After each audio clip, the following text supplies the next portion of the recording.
یہ کہانی ہے ایک معمولی شہر کی، جہاں کئی لوگوں کے دل کی دھڑکن کبھی اپنے خوابوں کی طرح تھی تو کئی لوگ کچھ بھی کرنے کو تیار تھے۔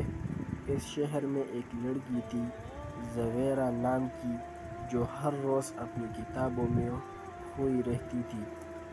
وہ سمجھتی تھی کہ جو وہ کتابوں میں پڑھ رہی ہے وہ حقیقت ہے۔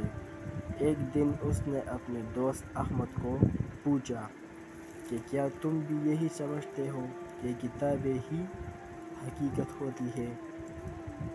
احمد مسکرا کر جواب دیا، نہیں زویرا، حقیقت وہ ہوتی ہے جو ہم اپنی زندگیوں میں جیتے ہیں۔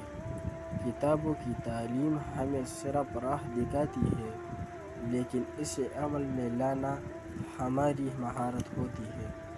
زویرا نے سوچا اور اس دن سے وہ نے کتابوں کی پڑھائی کو عمل میں لانا شروع کیا۔ وہ اپنے علم کو استعمال کر کے شہر کی ترقی میں مدد کرنے لگی اور اس سے وہ حقیقی تعلیم حاصل کرنے لگی جو کتابوں کے بائیں طرف نہیں بلکہ دنیا کی حقیقت میں ہوتی ہے۔ یہ کہانی ہمیں یہ سکھاتی ہے کہ حقیقت کو جاننے کی کوشش کرنا اور عمل میں لانا ہماری زندگی کو بہتر بنا سکتا ہے، اور کتابی علم کو عملی تجربے کے ساتھ جوڑنا ضروری ہوتا ہے۔